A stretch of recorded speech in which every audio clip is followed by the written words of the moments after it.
하나님의 말씀 열왕기상 13장 1절에서부터 10절까지 말씀입니다. 열왕기상 13장 1절에서 10절.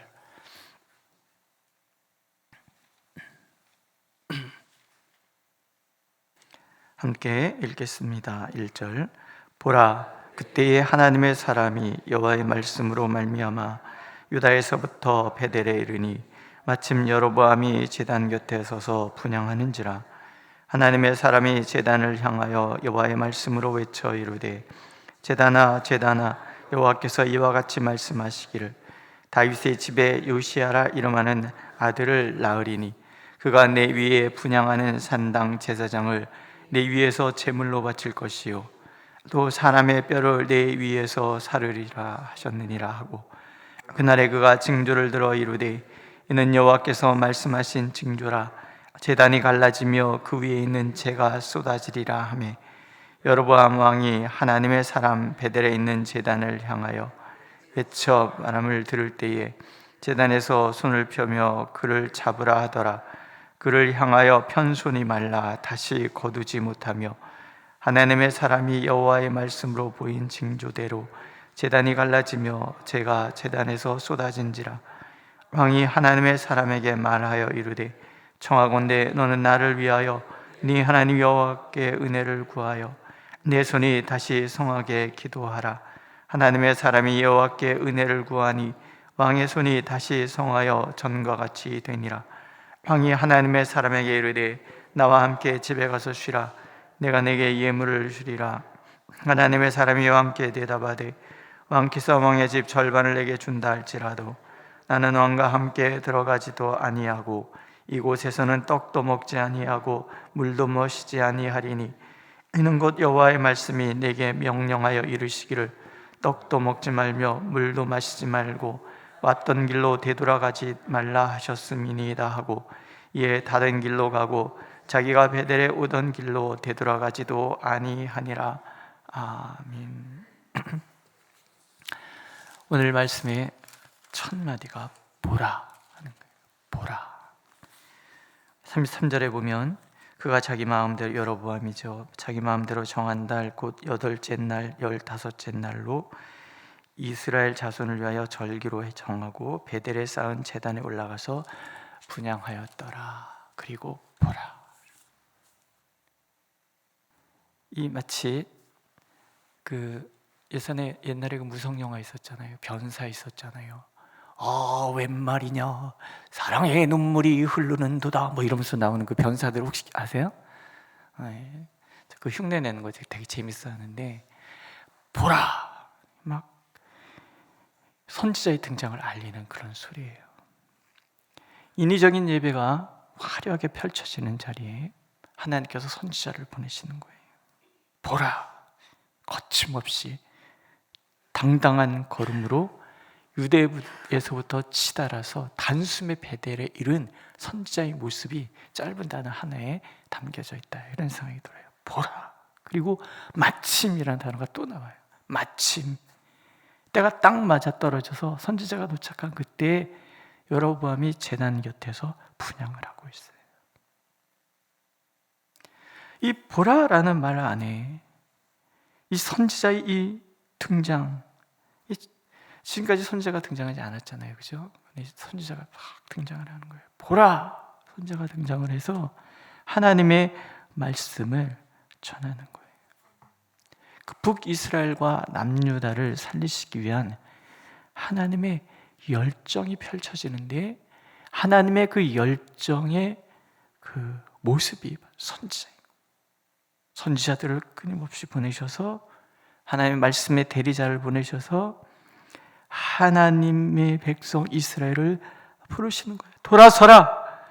하나님만 바라봐라! 살아계신 하나님 앞에 온전히 서라! 끊임없이 선지자들을 하나님께서 보내시기 시작한 거예요. 예수께서 하나님의 그 간절함을 이렇게 말씀하시잖아요. 예루살렘아 예루살렘아, 선지자들을 죽이고 내게 파송된 자들을 돌로 치는 자여, 암탉이 그 새끼를 날개 아래 모음같이 네가 내 자녀를 모으려 한 일이 몇 번이더냐. 하나님께서 그 백성을 암탉이 병아리 그 품을 안는 것처럼 그 위험에서 지켜내시기 위해서, 보호하시고 채워주시기 위해서 끊임없이 선지자들을 보내시는 거예요. 그 당당한 걸음으로 선지자들이 등장해서 사자 외침같이, 아모스에 보면은 사자가 외친다, 사자 외침같이 소리를 질러서 하나님의 음성을 들려주는 거예요. 근데 문제는 뭐예요? 회개하지 않는 거예요. 오죽하면 하나님께서 부를수록 도망간다 그럴 거예요. 부를수록 도망가는. 선지자가 와서 첫 마디가 뭐냐면, 거짓된 예배는 하나님이 거부하신다는 거예요. 제단아 여호와께서 이와 같이 말씀하시기를, 다윗의 집에 요시아라 이름하는 아들을 낳으리니 그가 내 위에 분향하는 산당 제사장을 내 위에서 제물로 바칠 것이요 또 사람의 뼈를 내 위에서 사르리라. 그 징조가 있을 것이니 제단이 갈라지며 그 위에 있는 재가 쏟아지리라. 정말 제단이 쫙 갈라지고 그 위에 있던 번제물들의 재가 다 쏟아져. 모세가 하나님 앞에 첫 예배를 드릴 때, 여러분 레위기에서 읽은 거 기억나시죠? 제단에 번제물을 쫙 펴주셨는데 하나님께 불을 확 내려서 번제물을 다 태우시는 거예요. 그러면서 제단의 불이 그때부터 꺼지지 않도록 제사장들은 지켜야 되는 거예요. 하나님의 불, 하나님의 열정, 하나님의 사랑, 하나님의 임재, 불이 계속 나오죠. 엘리야 선지자 하나님께서 불을 내려주십시오. 불이 내려서 번제물들을 다 태우고 물까지 태워버리잖아요.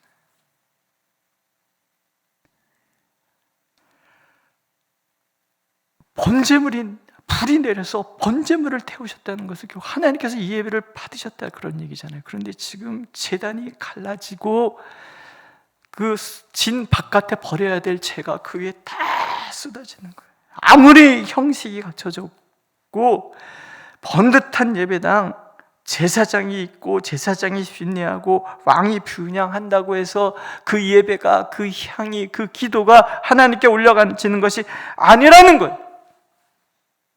마음을 다하고 정성을 다하고 하나님을 사랑해서 하나님의 율례와 법도에 맞는 그런 예배가 드려질 때 하나님을 존중하고 하나님을 순종하는 마음으로 드려지는 예배만이 하나님이 받으신다라는 거예요.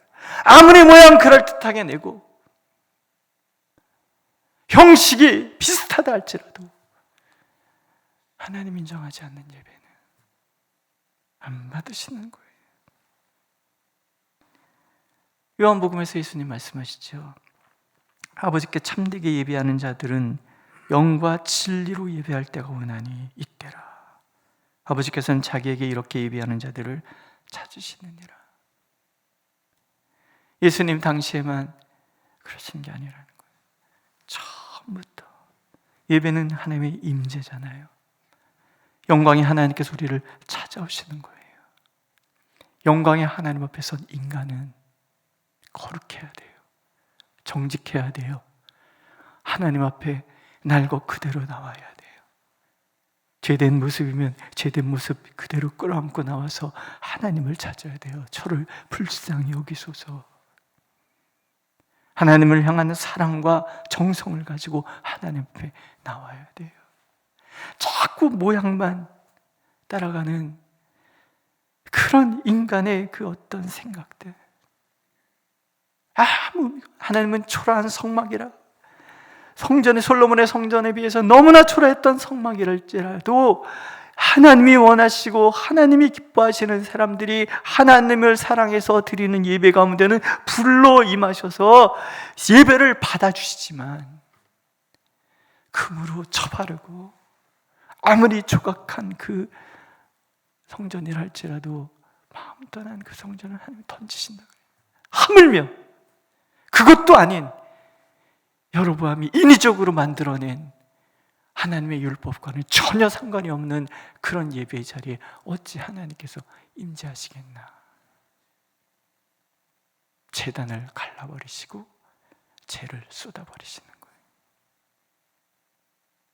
먼 훗날 요시아라는 왕이 등장을 할 것인데, 그때 이 제단 위에 제사장을 잡아서 죽이고 피를 흘리고 뼈를 갈아서 버려버릴 것이다. 아주 부정하게 만드신 그런 얘기죠.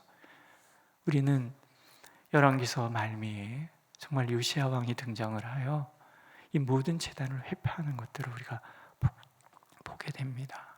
수백 년의 세월이 흘러도 하나님께서 반드시 이루시는 거예요. 오직 하나님의 마음은 한 가지인 거예요.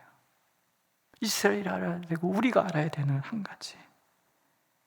하나님을 사랑하는 자는 하나님께서 사랑을 베푸시지만, 하나님을 거부하는 자는 하나님께서 거부하신다는 거예요. 열왕기서 전체를 읽어가면서 우리는 그것을 마음에 되새기고 또 되새겨서 내가 참으로 하나님이 원하시는 하나님 앞에 선, 내가 하나님께 드리는 예배가 위선이 아니라 정직한 날 것 그대로 하나님 앞에 나오기를 원하시는, 그러면 끌어안으시는 거예요. 당신의 모든 것을 내어 주시는 거예요. 믿으십니까? 하도 예배가 많아지니까 예배가 피곤해지기 시작을 해요.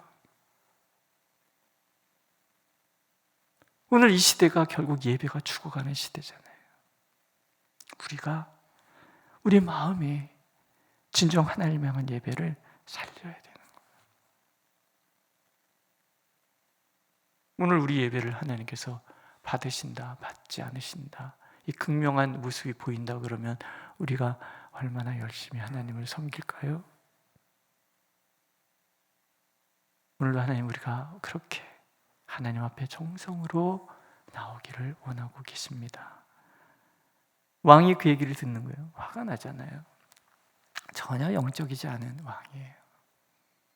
잡아라! 그러는데 그때 손이 말라가지고, 그러니까 이게 쫙 그냥 물기가 다 빠져서 이게 뻣뻣한 뼈가 된 거죠. 못 걷어들이는 거예요. 그러니까 왕이 당황해서 나 좀 살려달라고 그러잖아요. 그러니까 선지자가 다시 얘기하니까 이게 쭉 펴지는 거예요. 모르는 사람들은요, 하나님께서 표적을 보여주셔야 믿는다, 그런 거죠. 근데 이 비슷한 장면이 또 나오죠.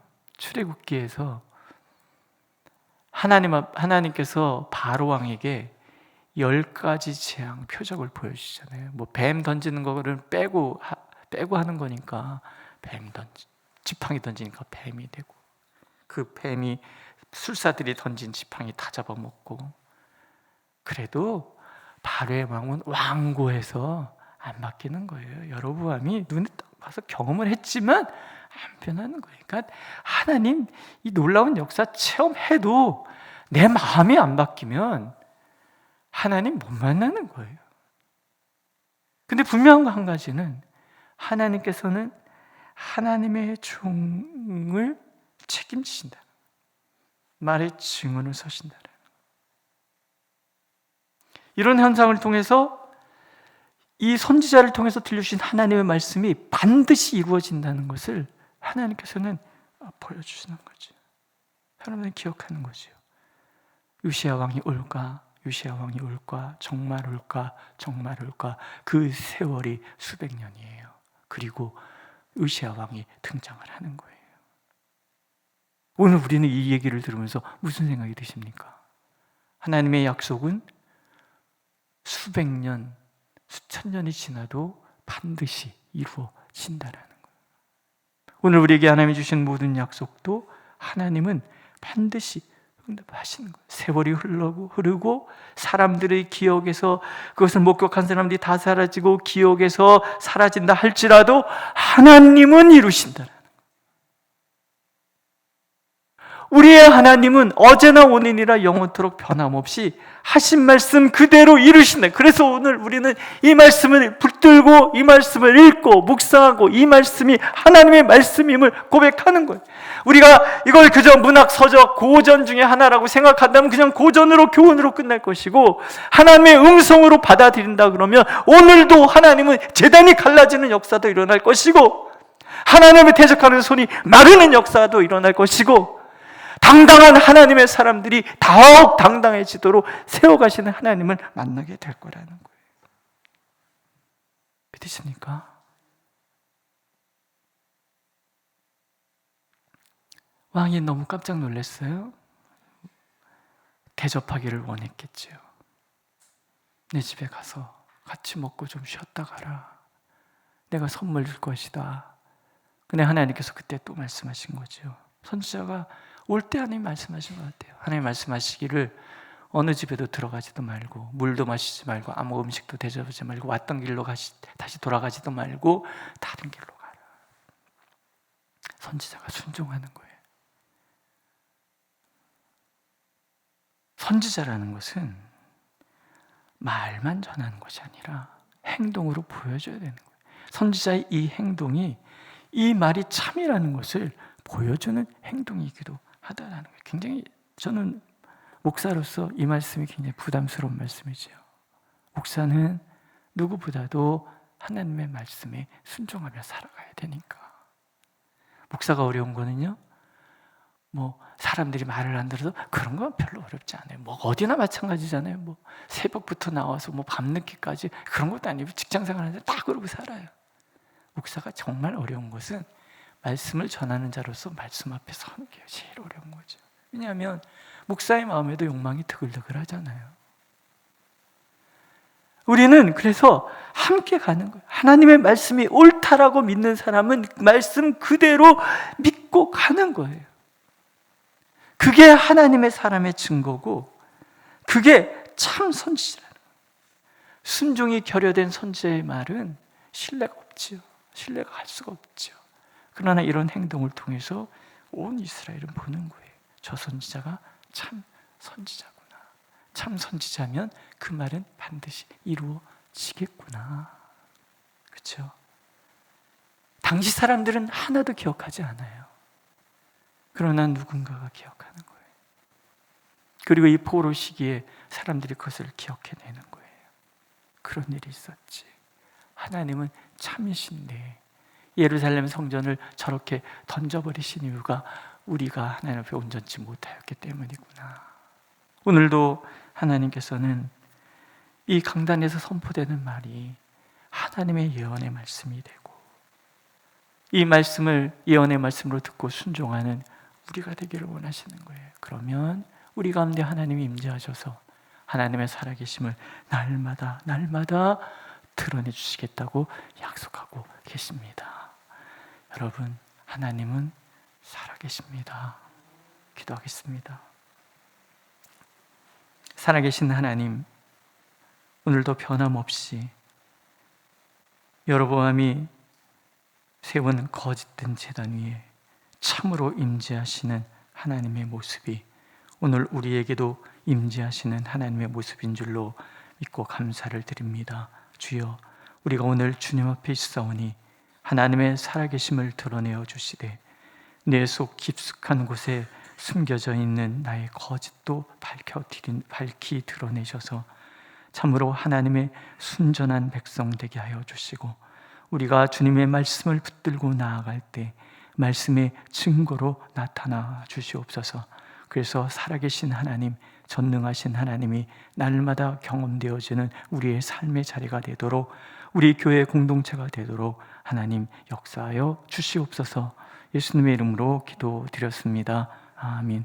하늘에 계신 우리 아버지, 아버지의 이름을 거룩하게 하시며 아버지의 나라가 오게 하시며 아버지의 뜻이 하늘에서와 같이 땅에서도 이루어지게 하소서. 오늘 우리에게 일용할 양식을 주시고 우리가 우리에게 잘못한 사람을 용서해 준 것 같이 우리 죄를 용서하여 주시고 우리를 시험에 빠지지 않게 하시고 악에서 구하소서. 나라와 권능과 영광이 영원히 아버지의 것입니다. 아멘.